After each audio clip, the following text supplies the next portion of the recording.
Hi, Kate and Joe. Michael from O'Connell Landscape. I want to do a quick little video here of a sort of low-tech walkthrough of our design concept. Just want to keep the ball moving in terms of kind of taking a look at this planting concept and kind of getting some feedback from you. So what I was going to do is just kind of walk through our printout here of the design and give you a little background about what I was thinking in terms of the layout and planting scheme here. So we'll start in the front at the entryway. So here's our entry to the driveway, and like Joe and I talked about, we have a couple of bigger signature trees. So in this case, I've spec'd these as olive trees to kind of flank either side of the driveway here and give us this nice, more bold accent on the entry. And then to kind of complement that, I have some red shrub rows. Now this could be, as we kind of refine our color palette and our planting palette, we can obviously make substitutions and modifications. This is just kind of our starting point to get something a little bit more defined on paper. But I have some red shrub rows to give us some color and kind of create kind of a bold visual accent as a border to the driveway here to flank these olives along this side here. And then as we move up the drive a little bit, then we have a couple of big blocks of hedging lavender. And this is a little bit larger size lavender that's going to create a nice big kind of bold look to the driveway and really frame this entryway and enhance just the feeling of arrival here along the driveway here. So we start, have the shrub rows, and then this transitions into kind of parallel hedge lavender here. We'll continue along the driveway here. Then this transitions into a variegated boxwood, which is our classic boxwood hedge, but a little bit more formal. That's what I was getting from some of the examples that we had pulled out on House, but I thought this kind of gave a nice backdrop from, you'll see the symmetry here from our front door coming into this other signature olive here. And then this grouping here of variegated boxwood along there kind of enhances that. And then we finished off with another large grouping of hedge lavender. So a lot of color, a lot of kind of bold look. What I did here, within this whole scheme, there's only 25 different plant varieties. And that may sound like a lot, but this is a pretty big area. Each one of these bigger ground cover blocks is over 1,000 square feet. So it's something that I try to create kind of bold yet simple planting design in terms of kind of our overall scheme here. Trying to keep it real clean and have it be visually stunning, not getting too complicated or too fussy here. So that was kind of the concept that we had here.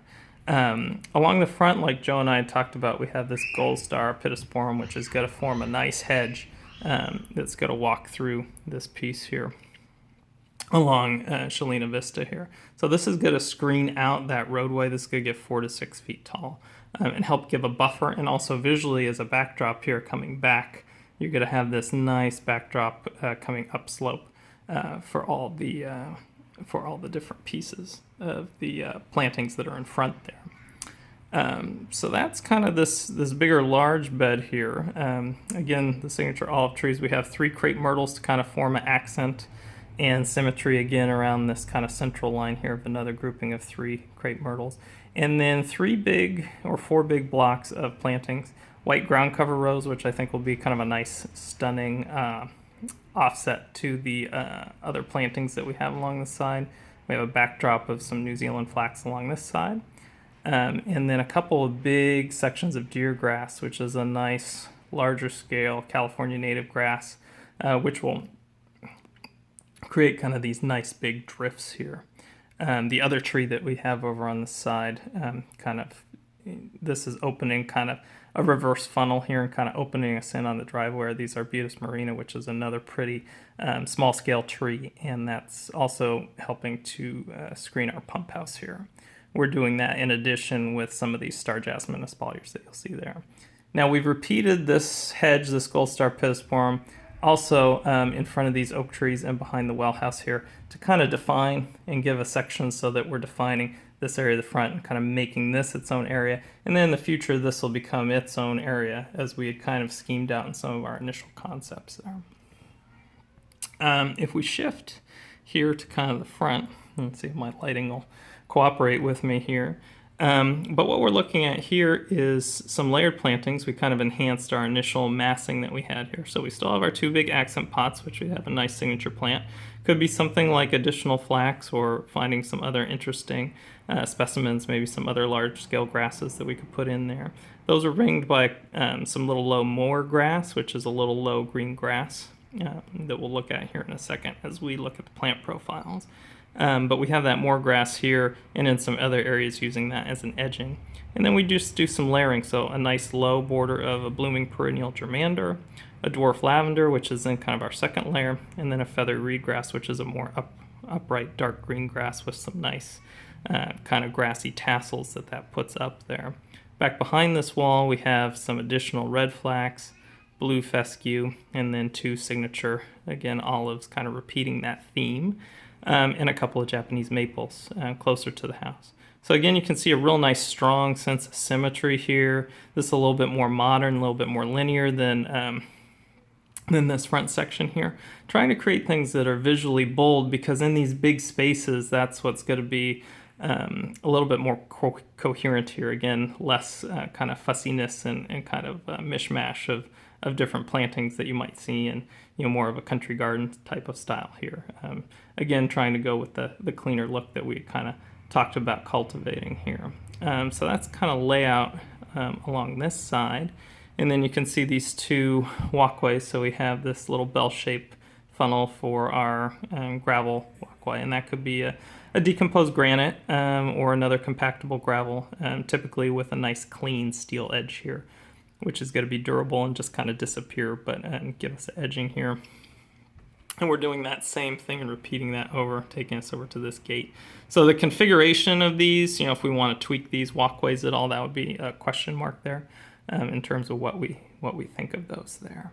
Probably the last couple pieces that I'll point out, I don't want to go on too long here. There's a lighting scheme overlaid on top of this. If we pan over here, we'll see a little summary. There's 17 pathway lights and 6 uplights within the design here. And those are illustrated with these P icons, so these are pathway lights along the entryway here, kind of coming in. And then we have selected uplights on our olives here, and then there's some more uplights on our entry, on the center olive, and on one of the existing oaks. Usually when I do our lighting schemes, I start fairly conservatively with trying not to overlight, but focusing on key areas, and then we can always increase or decrease the quantity of fixtures. They are fairly expensive. They're a high quality metal, professional grade, low voltage fixtures, so they are fairly costly. One of the ones I was thinking of here that we use a lot for these type of applications would be this FG pathway light by FX Luminaire. You can see kind of this gooseneck look. One of the reasons we like that is if we're looking at the specs, it gives us a lot of different potential light outputs. That goes all the way up to a 50 watt equivalent at its highest specification. So there's some different options there for that FG pathway light there. The last piece that I'll highlight here is the other attachment in the email, which was our planting booklet. And if we look at that, so all of our 25 plants that we have within our planting scheme here, there's little profiles here. And this is a good starting point for you to see some specifications and some pictures. Sometimes the pictures that come out of our database aren't the greatest. So a Google image search, say for example, of coral bark maple will turn up close-ups, different specimens, lots of different options. So that's a good way to kind of supplement the printouts that you're going to see in the database. But this walks through on our legend here. So we have trees, shrubs, ground covers, perennials, and grasses. And then it's walking you through with pictures of those different items. And kind of similar to that initial palette that we had, a lot of times for feedback's sake, I have people kind of indicate plus and minus in terms of preferences if there's things that you particularly don't like or like within this initial concept. So that's kind of our general overview of the initial planting concept. And interested in getting your feedback, seeing where we need to make tweaks if it looks like we're on the right track. And then we can just kind of keep the ball rolling in terms of continuing to refine this design and getting into more detailed specifications. Thanks very much.